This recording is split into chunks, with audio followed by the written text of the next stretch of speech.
ভেনেজুয়েলার president Nicolas মাদুরোকে আটকের পর আরও 5 দেশের ওপর নজর পড়েছে মার্কিন প্রেসিডেন্ট ডোনাল্ড ট্রাম্পের।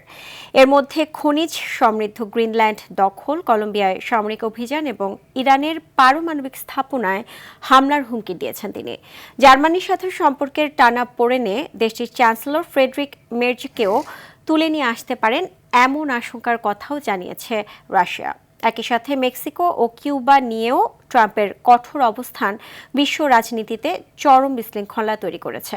বিস্তারিত সামিউল শিহাবের প্রতিবেদনে। ডোনাল্ড ট্রাম্পের দ্বিতীয় মেয়াদ শুরু হয়েছে এক নজিরবিহীন নাটকীয়তায়। ভেনেজুয়েলার প্রেসিডেন্ট নিকোলাস মাদুরোকে কমান্ডো অভিযানের মাধ্যমে আটকের পর ট্রাম্প ঘোষণা করেছেন তার নতুন নীতি মনরো ডক্ট্রিন। 1823 সালের মনরো ডক্ট্রিনকে নতুন রূপ দিয়ে পশ্চিম গোলার্ধে মার্কিন নিরঙ্কুশ আধিপত্যের বার্তা দিয়েছেন তিনি। ট্রাম্পের লক্ষ্য এখন খনিজ সমৃদ্ধ স্বায়ত্তশাসিত ভূখণ্ড গ্রিনল্যান্ড। ডেনমার্কের এই দ্বীপটিকে জাতীয় নিরাপত্তার দোহাই দিয়ে যুক্তরাষ্ট্রের অন্তর্ভুক্ত করতে চান তিনি। তবে ডেনমার্কের প্রধানমন্ত্রী একে সামরিক আগ্রাসনের হুমকি হিসেবে দেখছেন এবং এমন পদক্ষেপ ন্যাটোর অস্তিত্বকে সংকটে ফেলবে বলে সতর্ক করেছেন। প্রতিবেশী দেশ কলম্বিয়া নিয়েও ট্রাম্পের সুর চড়া। বামপন্থী প্রেসিডেন্ট গুস্তাভো পেত্রোকে মাদক ব্যবসায় সহায়তার দায়ে অভিযুক্ত করে সেখানে সামরিক অভিযানের ইঙ্গিত দিয়েছেন তিনি।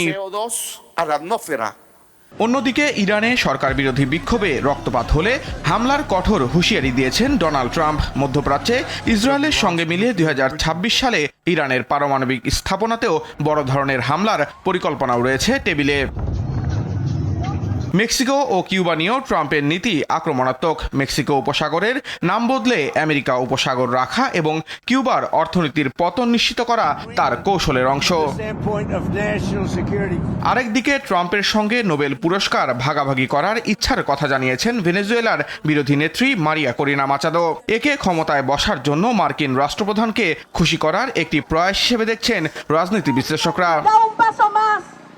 সব মিলিয়ে ট্রাম্পের এই মনরো ডক্ট্রিন বিশ্ব রাজনীতিকে ঠেলে দিয়েছে এক চরম অস্থিরতা ও সংঘাতের মুখে। সামিউল শিহাব, RTV।